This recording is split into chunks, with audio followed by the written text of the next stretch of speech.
And we're back with another Star Wars Galaxy of Heroes video. There is a new patch out right now, and you can see right here there were some very limited patch notes on what is coming out. And we're going to go over the more detailed patch notes on the EA forums, and then we're also going to look on the Reddit forums and talk about some of the information that was in the patch that was picked up by dataminers that was not included in these patch notes. Not all of this is live right now. Most of it is supposed to be live on the 29th, but there is a lot of really cool things in here. I know one of the things I like the most is right here, is now you can sort much better in your inventory. Like speed seems like an important thing to sort for, and you can see that it sorts it according to speed, or you can do it according to power, and so on and so on.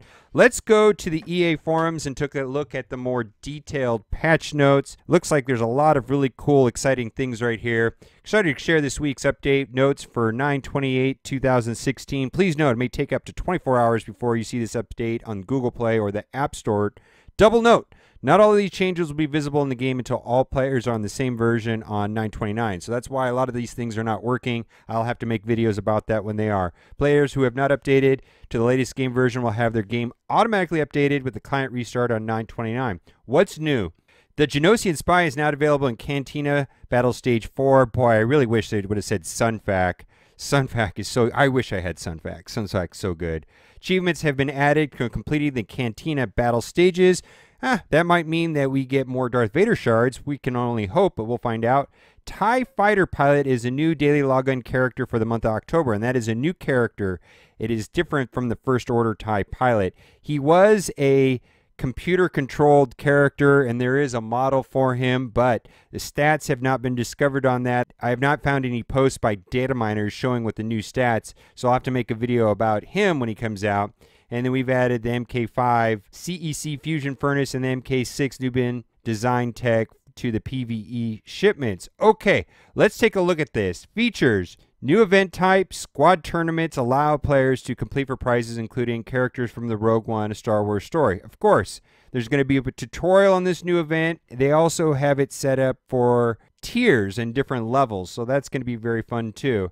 And then to ensure tournaments are competitive, players need not meet any requirements to join, and it's based on your player level. So what I get out of this right here in these next two sentences is tournament gives the players a digital strategy by introducing a defensive squad. This is the squad other players will fight against when they attack the player during a tournament. A strong defensive squad can prevent other players from earning points.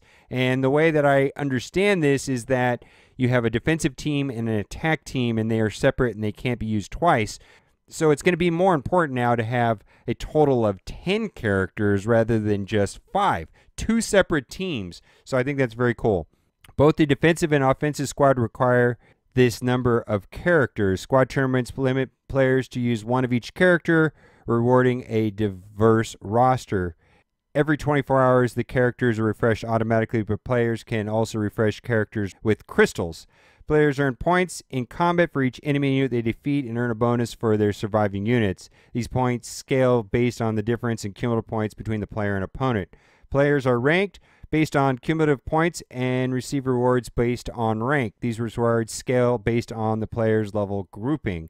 In tournaments, the retreat button has been replaced with the end battle button, which allows player to end the battle early and receive points for defeated enemies. This is meant to cover an edge case where an infinite stalemate occurs. So there's the new filtering, and they fixed some bugs. Let's go to Reddit. And the other thing I'll mention is that there was no mention of the AAT tank raid or anything like that. So I guess we're just going to have to wait longer for that. So dataminers will go into the game files and read the text. Sarbus posted this. It says, none of this is final and could change. So as always with this data mining information, you never know how specific it is. But it talks about ships a lot in this, which the EA post did not talk about ships. And one of the big things that people are asking about is it going to use Cantina energy, but it's going to use its own currency type, and it's going to have its own training droids. So that is very cool. There will be a home for ships. There will be ships inventory. The other thing I noticed is, let's go back to the phone, is that the screen did change a little bit in the main screen. Now they've added a lock in front of the Slave One and the Millennium Falcon behind the Boba Fett back there in the top right-hand corner. So I thought that was very interesting also. Let's go back to Reddit. It says also, we'll use a new currency type, ship grind. It's probably not complete. They're probably not going to call it grind, although I think that's kind of funny. Have its own experience type, ship XP material, which means there will be a ship training droid.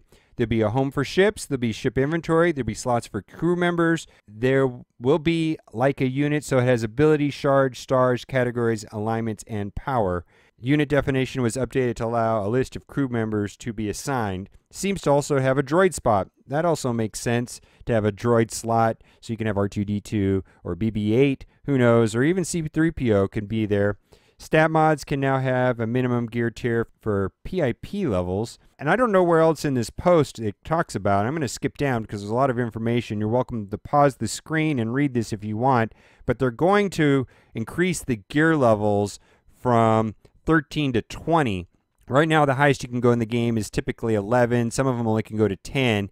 And it was already in the data files to go up to 12, which was the gold color ones. Right now, we're just using the purple ones. But they have also added levels 13 through 20. And also in the game files, it's already in there to go to level 90. Oh my goodness, makes my head explode when I think about it. So let's read some of this game events part. It says game events can have a defensive squad size amount, can only have a specific entry category allowed, can have its own rank rewards, can have its own reward preview, a time when reward is giving, time when the rosters refresh. So there's a lot of good stuff there. There was also another post from a couple days ago, also from dataminers. This one is a different one right here. Talks about the brackets, has some of the text from the tutorial because there's supposed to be a tutorial on this, and so on. So a lot of really cool things coming out. I know I'm excited to be getting some new content in this game. I'm actually really excited about the tank raid when that comes out, but I think that's going to be a ways out. Okay, so right here in the middle of the screen, there's a link to all of my Star Wars Galaxy of Heroes videos. It's a playlist. I will be making videos as the new characters come out and the new modes, so I'm sure there's going to be a lot of videos coming out in the next couple of days. And as always, thanks for watching and keep on gaming.